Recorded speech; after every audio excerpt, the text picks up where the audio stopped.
Good morning to all of you. हमारा chapter चल रहा था मिनरल एंड एनर्जी रिसोर्सेज का। इसके अंदर हम बात करते हैं आगे। कल हमने बात की थी एनर्जी रिसोर्सेज के बारे में, जिसमें हम पढ़ रहे थे कन्वेक्शनल रिसोर्सेज को, और उसमें हमारा हो गया था कॉल के बारे में। अब नेक्स्ट हम बात करते हैं पेट्रोलियम के बारे में। पेट्रोलियम क्या है आपका?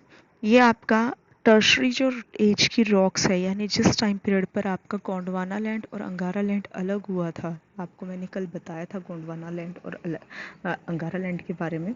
जिस टाइम पीरियड पर ये दोनों अलग हुए थे और उस टाइम पीरियड को हम टर्शरी एज का नाम देते हैं।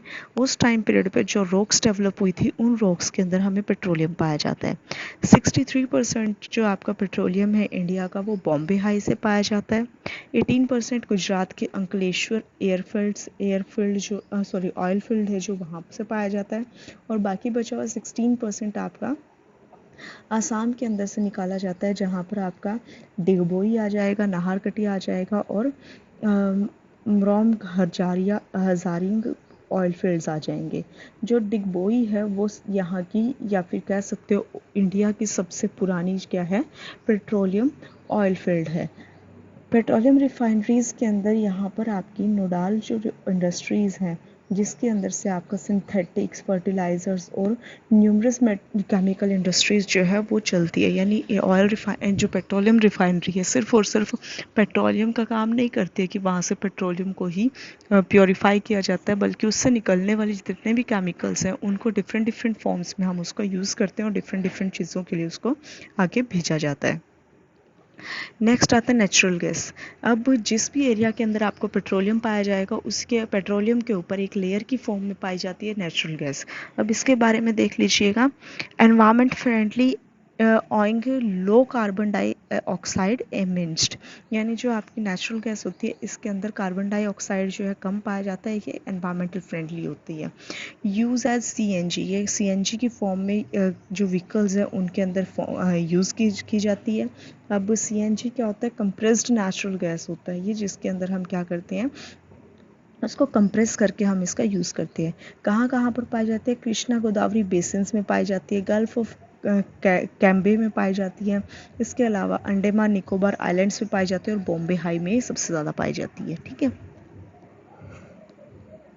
नेक्स्ट आता है आपका, इसको ट्रांसपोर्ट किया जाता है पाइपलाइंस की हेल्प से। अब जो इंडिया की सबसे बड़ी है पाइपलाइन है, उसका नाम है हजारिया विजापुर और जगदीशपुर नाम से एक पाइपलाइन बनाई गई है जो 700 किलोमीटर लंबी है। इसके थ्रू हम क्या नेचुरल गैस को, हजारिया गुजरात के अंदर है, वहाँ से जगदीशपुर यूपी के अंदर पड़ता है, वहाँ तक हम इसको ट्रांसफ़र करने का काम करते हैं।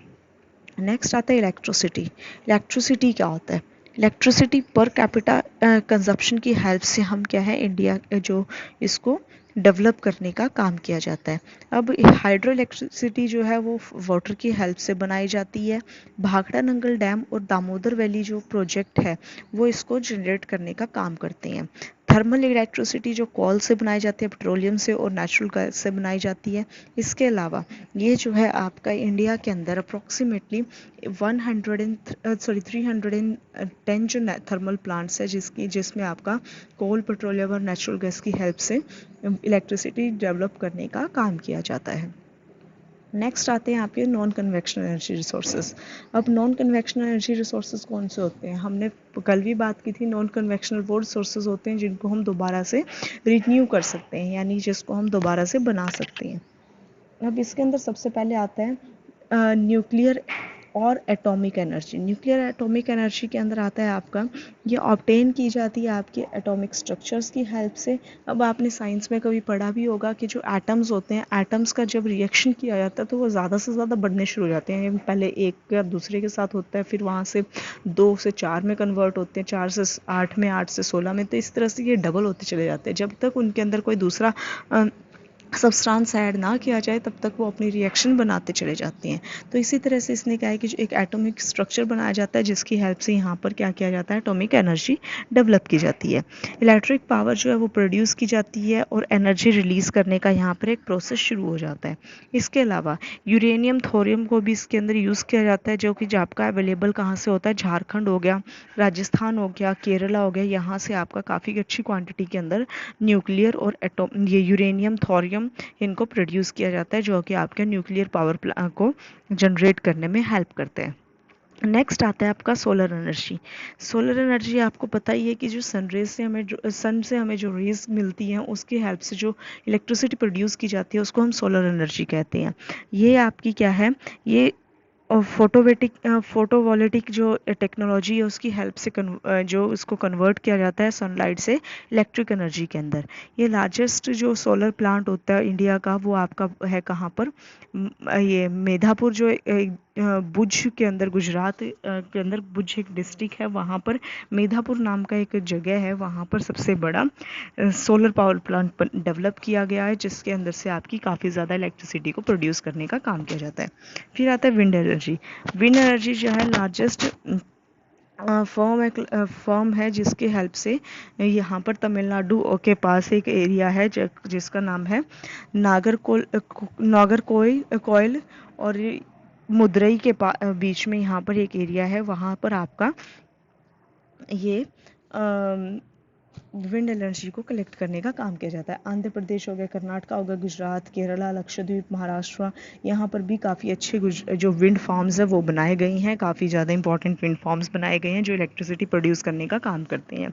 इसके अलावा नागरकोइल जो है वो आपका और जैसलमेर, ये जो दोनों हैं ये काफ़ी ज़्यादा इफ़ेक्टिव माने गए हैं और काफ़ी ज़्यादा विंड एनर्जी यहाँ पर प्रोड्यूस की जाती है, क्योंकि जो जैसलमेर है वो आपका क्या हो जाएगा, डेजर्टी एरिया। डेजर्टी एरिया में आपको पता है कि वहाँ पर विंड ज़्यादा चलती हैं। इसके अलावा तमिलनाडु है जो वहाँ पर भी काफ़ी ज़्यादा क्वांटिटी के अंदर विंड्स चलती है, तो जिसकी वजह से वहाँ पर काफ़ी ज़्यादा क्वांटिटी में इलेक्ट्रिसिटी वो प्रोड्यूस की जाती है और इसी वजह से वो दोनों एरियाज़ बहुत ज़्यादा इफेक्टिव हैं।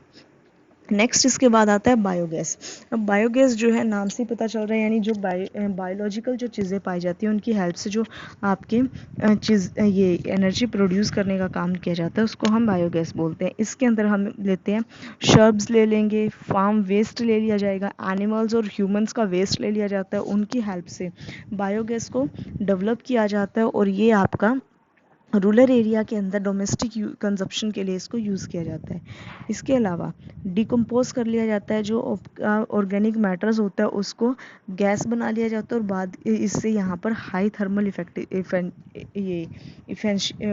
एफिशिएंसी यहाँ पर देखने को मिलती है।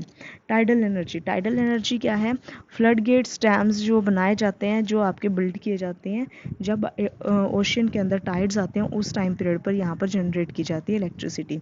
अब इस टाइम पीरियड यहाँ पर क्या है, 900 मेगावाट टाइड्स जब आती हैं तो उसकी हेल्प से यहाँ पर क्या होता है, ये गल्फ ऑफ कच्छ के अंदर यहाँ पर काफ़ी हैवी टाइड्स आते हैं और जहाँ पर आपका hydro electricity national hydro power plant यहाँ पर डेवलप किया गया है। यहाँ पर एनर्जी को इलेक्ट्रिसिटी में कन्वर्ट करने के लिए यहाँ पर टाइडल एनर्जी को यूज़ किया जाता है।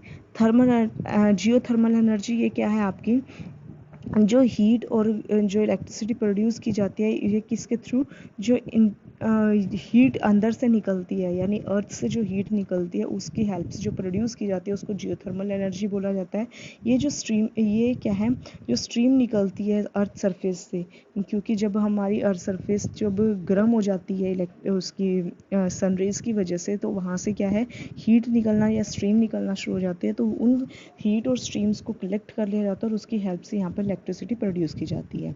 तो ये जो प्रोजेक्ट है ये आपका पार्वती वैली है आपका मणिकरण के पास हिमाचल प्रदेश के अंदर, वहाँ पर आपका ये प्रोजेक्ट डेवलप किया गया है। और दूसरा यहाँ पर एक लद्दाख के अंदर पूगा वैली है, वहाँ पर आपका यहाँ इससे रिलेटेड एक प्रोजेक्ट डेवलप किया गया है, वहाँ पर आपकी जियो थर्मल एनर्जी को बनाया जाता है। इसके बाद आता है कंजर्वेशन ऑफ एनर्जी रिसोर्सेज।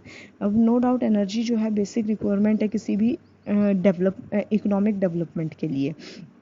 अब क्योंकि एनर्जी की हमें क्या है, हर एक जगह पर हर एक सेक्टर के अंदर ज़रूरत पड़ती है, तो ये इकोनॉमी को, नेशनल इकोनॉमी है उसको बेटर बनाने का काम करती है। इन जो एनर्जी की कंजप्शन होती है वो हर एक फील्ड के अंदर चाहिए, चाहे वो आपकी किसी भी चीज़ के रिगार्डिंग है, हर एक चीज़ में हमें एनर्जी की ज़रूरत होती है। इसकी वजह से जो आपकी डेवलपमेंट है वो आपकी सस्टेनेबल पाथ पे चलाने के लिए हमें क्या करना पड़ता है, कन्वेक्शनल जो नॉन कन्वेक्शनल जो एनर्जी रिसोर्सेज है उनकी हेल्प लेनी पड़ती है, ताकि हम क्या कर सकें, अपने जो एनर्जी रिसोर्सेज, जो कन्वेक्शनल एनर्जी रिसोर्सेज है उनको बचाया जा सके, और उसकी जगह पर जो इसके सब्सटीट्यूट्स वेव्स हैं उनको हम यूज़ करके हम ज़्यादा से ज़्यादा एनर्जी को यूज़ कर सके। तो यहाँ पर क्या है, एक तरह से इसको इस तरह से हम क्या कर सकते हैं, एनर्जी रिसोर्सेज को, जो कन्वेक्शनल जो एनर्जी रिसोर्सेज है उसको हम बचा कर रख सकते हैं, और हम क्या कर सकते हो, आने वाली जनरेशन के लिए उसको कंजर्व करके रखा जा सकता है। ठीक है, अब ये टॉपिक यहीं तक है। इसमें आपको कोई प्रॉब्लम है तो मुझे आप बता दीजिए। आपका ये चैप्टर यहाँ पर फिनिश होता है, तो इसको एक बार अच्छे से बुक से पढ़ लेना। कोई भी प्रॉब्लम आती है तो मुझसे डिस्कस कर लेना। ओके।